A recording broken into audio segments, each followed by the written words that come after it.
The Summitville Mine is a gold mining site in Rio Grande County, Colorado.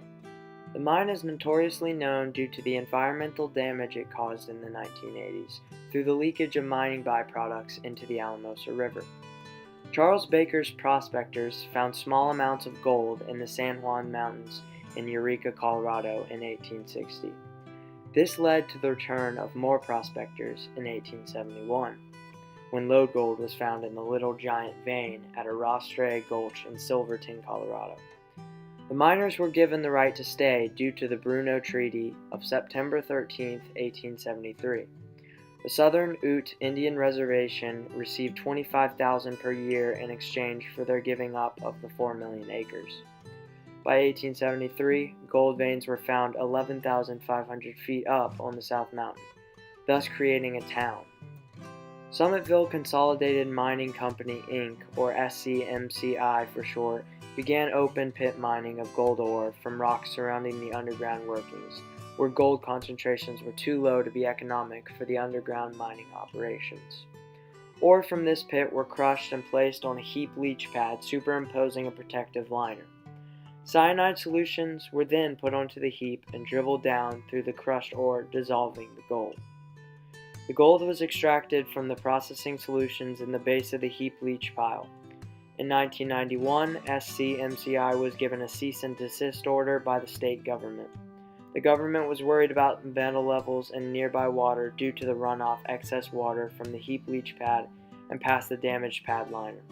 Nearly 85,000 gallons of contaminated water leaked into nearby creeks. The body of water most affected by this leakage was the Alamosa River. In 1990, hundreds of thousands of stocked fish in downstream reservoirs of the Alamosa River were killed. $155 million was ultimately spent to detoxify and reduce the leakage in the Alamosa River. While the state government and the people of Colorado were extremely concerned about this situation, a United States Geological Survey, or USGS for short, stated that runoff was not a big deal despite the water having a pH level of 3. Here are 3 quotes from the USGS that sum up the outcome of the situation. Extreme acid rock drainage is the dominant long-term environmental concern at the Summitville mine and could have been predicted given the geological characteristics of the deposit. Extensive remedial efforts are required to isolate both unweathered sulfides and soluble metal salts in the open pit area and mine waste piles from weathering and dissolution. It is likely that natural contamination adversely affected water quality and fish habitat in the Alamosa River long before and will continue to have adverse effects even when acid drainage from Summitville is remediated.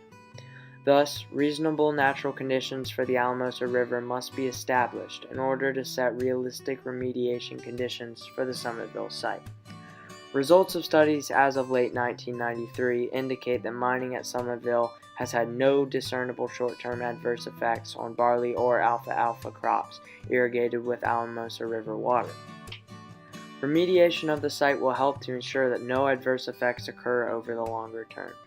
Ultimately, this leakage costs years of work and millions of dollars from various organizations to reduce the leakage in the waters. Fortunately, the waters are currently clean and multiple organizations are working to keep it that way.